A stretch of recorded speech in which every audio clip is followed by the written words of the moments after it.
نہج البلاغہ خطبہ نمبر 11 کلام امیر المومنین حضرت علی علیہ السلام۔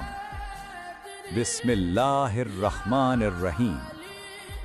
امیر المومنین حضرت علی علیہ السلام فرماتے ہیں، لوگو، میں نے تمہیں بار بار آگاہ کیا مگر تم نے نصیحت قبول نہ کی، میں نے تمہیں خبردار کیا مگر تم غفلت میں مبتلا رہے۔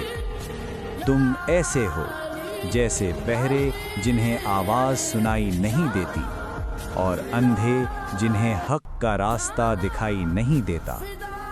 اللہ کی قسم، میں نے تمہارے سامنے حق کو واضح کر دیا، باطل کو پہچنوا دیا اور تمہیں گمراہی سے نکالنے کی کوشش کی، مگر تم نے اپنی خواہشات کو ہدایت پر ترجیح دی۔ یاد رکھو، جو حق سے منہ موڑ لیتا ہے وہ ذلت کے سوا کچھ نہیں پاتا، اور جو باطل کا ساتھ دیتا ہے وہ آخر کار خسارے میں رہتا ہے۔ بس ابھی بھی وقت ہے، اپنے رب کی طرف لوٹ آؤ اور اس دن سے پہلے سنبھل جاؤ جب واپسی ممکن نہ ہوگی۔ بے شک اللہ کا وعدہ سچا ہے اور وہ بہترین فیصلہ کرنے والا ہے۔ صدقہ علی۔